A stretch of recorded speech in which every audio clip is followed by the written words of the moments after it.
పంతులు గారికి ఇచ్చి పెళ్లి చేయట్లా, ఇక్కడ ఉన్నటువంటి ప్రైవేట్ ఉద్యోగికి ఇచ్చి పెళ్లి చేయట్లా.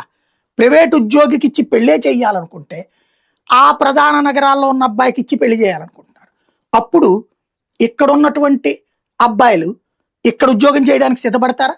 ఇక్కడ ఉద్యోగం చేయడానికి సిద్ధపడకపోతే మన మానవ వనరులన్నీ అక్కడ ఉన్నాయి కదా. ఇప్పుడు హైదరాబాదు, చెన్నై, బెంగళూరు, ముంబై, గుర్గావ్ ఈ ప్రాంతాల్లో ఉన్న వాళ్ళలో 100కి 20% మంది మన ఆంధ్ర వాళ్ళే. వాళ్ళందరూ ఇక్కడికి ఉద్యోగాలు చేయడానికి రావాలి అంటే ఇక్కడ అమ్మాయిలు పెళ్లి చేసుకోవడానికి సిద్ధపడాలి.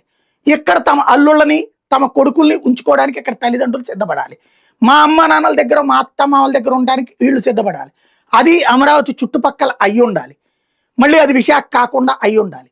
ఇదంతా జరగాలంటే సాధ్యమా? ఏదైతే డెవలప్ అయిన ప్రాంతానికి వెళ్ళాలనుకునే వాడికి డెవలప్ అవుతూ ఉన్న ప్రాంతానికైనా ఓకే, కానీ డెవలప్ అవుతుందిలే అనుకుని వెళ్ళడం సాధ్యమా?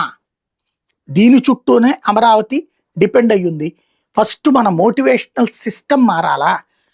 చంద్రబాబు గారు చెప్తున్నారు చూడండి, మీరు పిల్లల్ని ఎక్కువ మందిని కానండి, పెళ్ళిళ్ళు తొందరగా చేసుకోండి, మీ జీవితాలకు అది ముఖ్యం అని ఎందుకు చెబుతున్నారు? రాష్ట్రపు విజన్ అని. అదే చంద్రబాబు గారు ఈ మొక్క కూడా చెప్పాలి, లోకేష్ గారు కూడా ఈ మొక్క కూడా చెప్పాలి. అమ్మా మీరు హైదరాబాద్ అబ్బాయికి కాదమ్మా, మన గుంటూరు అబ్బాయికి ఇచ్చేయమ్మా, మన అనంతపురం అబ్బాయికి ఇచ్చేయమ్మా, మన కర్నూలు అబ్బాయికి ఇచ్చేయమ్మా, కడప అబ్బాయికి ఇచ్చేయమ్మా, మన పిల్లల్ని హైదరాబాద్కి అట్లా పంపించద్దు, ఇక్కడే ఉంచండి అని చెప్పాలి. అలా చెప్పాలంటే